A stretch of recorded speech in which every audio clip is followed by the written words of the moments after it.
These signs do nothing.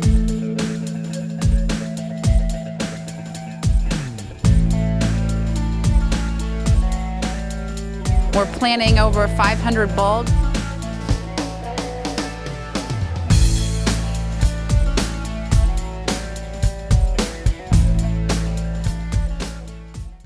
I'm Candice Osborne. I am the council person for Ward E in downtown Jersey City. I've lived here a little over 11 years. I moved here with my son, and by my evenings and weekends, I am your council person here to answer any questions that you have and help you navigate your way through city government. So what makes Ward E special? When I was looking to move to New Jersey, almost 12 years ago, and I had a friend who just begged me, go talk to this girl Anissa. She lives in this place called Jersey City, and I think you'll really, really like it. And I didn't want to do it. I didn't know her. And she took me on a walk, and I fell in love at first sight with the neighborhood. I moved probably 2 months later, I guess.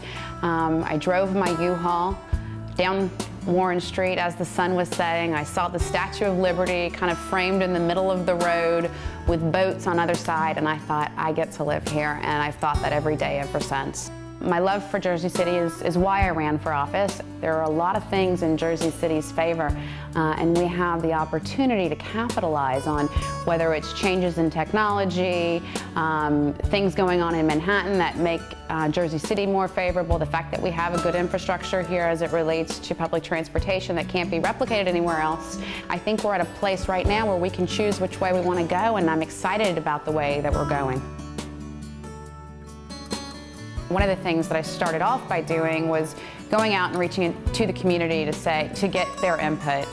Specifically, we got together with the heads of the neighborhood associations, as well as did some surveys to find out what people's issues and their problems were as it related to traffic calming. So as it related to driving around the city, as it related to walking around the city, as it related to biking around the city. And we conducted a study, and I think one of the first accomplishments and one of the things I'm the most proud of is my traffic calming recommendations that I've made. I believe they are not only a model of what can be used for downtown Jersey City, but also hopefully across all of Jersey City.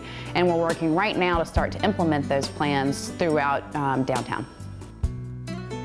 In terms of how do we make sure that we pick the right ones, we had a couple of other criteria. Is it near a school? Is it near a park? And using that along with my own judgment going and walking the streets, quite frankly, we're going to spend a lot of time advocating to make sure those recommendations actually get implemented, and if they're not viable, then we will push our traffic and engineering department to give us options that are viable. And after we've implemented those and measured them and seen what's working, what's not working, we're going to do a round 2 and a round 3, and we're going to not stop until we have streets where, as a parent, you don't have to worry that your child is going to get hit. It's a very important issue to me. We've had 4 people die on Grand Street in recent years, and this is something that cannot continue.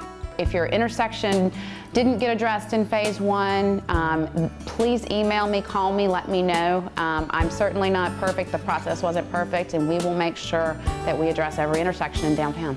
Right now, I'm really, really focused on development and the development process.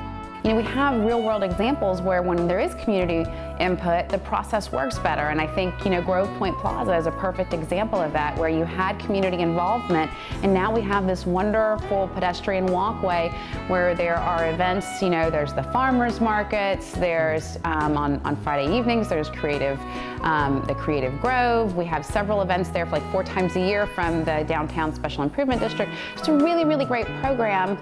I would just kind of remind people that everywhere they see an empty parking lot, that is a landowner who is probably thinking that at some point in time they want to see a building there. So while we have had a lot of buildup, there is still a lot to occur. In particular, the areas that we're going to see, I think, a lot of development is in the Powerhouse Arts District.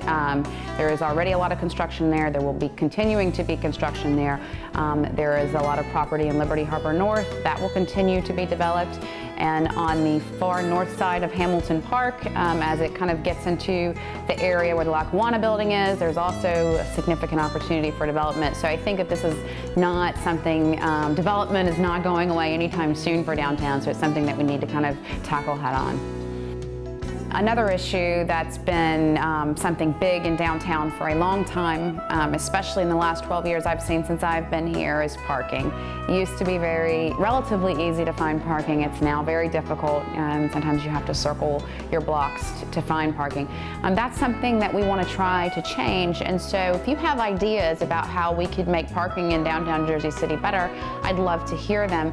It's something that I think we'll probably tackle after the Parking Authority gets merged back into the city. We've been working hard on helicopter noise in Paulus Hook, and the helicopters take off many times a day, and it's very disturbing from a quality of life perspective for the neighbors who live near the heliport.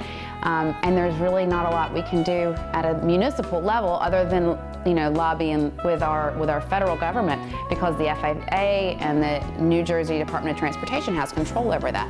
So I can't ban heliports in downtown Jersey City, or I can't regulate the hours. And so it's somewhat of a challenge when you can't control issues that need to be resolved. But again, it's my job as your council person to lobby the people who can make the change, and that's what I'm learning how to do.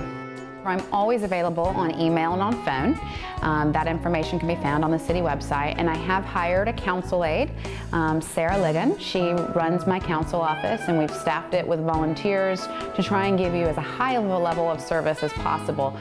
So at any time, you can schedule a meeting with my council aide during the daytime, in the evenings, or on the weekends. I'm happy to take a one-on-one meeting with you, or always to answer your emails or your phone calls. Thank you so much.